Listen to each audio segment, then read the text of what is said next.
Subscribe button को दबाएं और नोटिफिकेशन के लिए दिए गए बेल आइकन पर क्लिक करें। विस्फोटक न्यूज के प्रायोजक हैं red pro real estate developers. Lockdown 3 के पहले ही दिन मिली छूट के कारण दिल्ली में शराब की दुकानों पर सोशल डिस्टेंसिंग की धज्जियां उड़ाई गयी। बड़ी संख्या में लोग शराब की दुकानों पर उमड़े, जिसके कारण कई जगह भगदड़ की स्थिति भी बनी।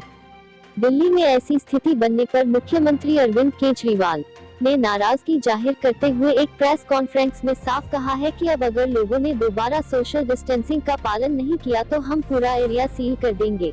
आज मुझे थोड़ा सा दुख हुआ। कुछ दुकानों के सामने मैंने देखा कि इतनी भीड़ लग गई, लोग सोशल डिस्टेंसिंग फॉलो नहीं कर रहे थे। कुछ दुकानों के सामने, अपने लोग बहुत अच्छे हैं, दिल्ली के लोग बहुत अच्छे हैं, लेकिन कुछ जगहों पे लोगों ने सोशल डिस्टेंसिंग नहीं मानी, भगदड़ मच गई। इससे किसका नुकसान हो रहा है? आपका ही नुकसान हो रहा है। खुल रही हैं दुकानें, तो खुली हुई हैं, कल भी खुलेगी, परसों भी खुलेगी, तो इस तरह से भगदड़ करने की क्या जरूरत है? लेकिन अगर कहीं पे अब हमें पता चला कि सोशल डिस्टेंसिंग फॉलो नहीं हो रही, कहीं पे ठीक चीज़ें नहीं चल रही, तो फिर हमें उस एरिया को सील करना पड़ेगा। फिर जो हमने रियायतें दी हैं वो रियायतें हमें वापस लेनी पड़ेगी। मेरे पास कोई चारा नहीं बचेगा।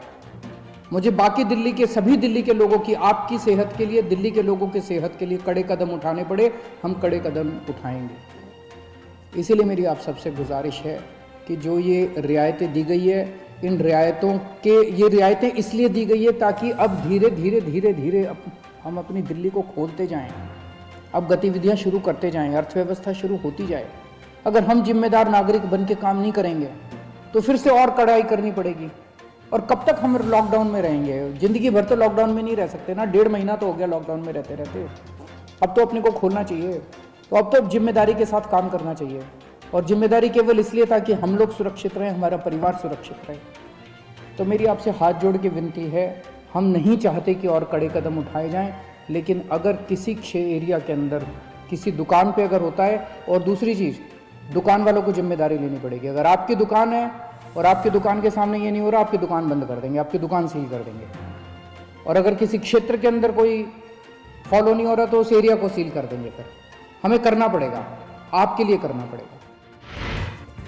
देश के विभिन्न राज्यों में फंसे प्रवासी मजदूरों को उनके गृह राज्य वापस भेजने के लिए श्रमिक स्पेशल ट्रेनें चलाई जा रही हैं, लेकिन इसके लिए उन्हें किराया चुकाना पड़ रहा है, जिस पर कांग्रेस अध्यक्ष सोनिया गांधी ने सोमवार को बयान जारी कर सरकार पर निशाना साधा।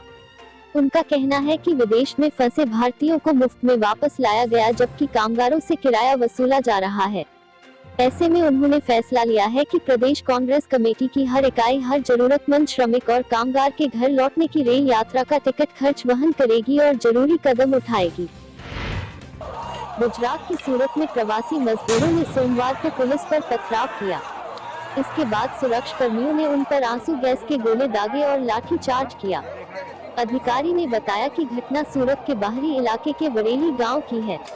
प्रवासी मजदूर मांग कर रहे थे कि उन्हें उनके मूल स्थान पर भेजने का इंतजाम किया जाए। अधिकारी ने बताया कि मजदूरों ने सूरत कदोदरा सड़क पर खड़ी कुछ गाड़ियों को भी क्षतिग्रस्त किया है। बाद सुरक्षा कर्मियों ने मजदूरों पर आंसू गैस के गोले दागे और लाठी चार्ज किया।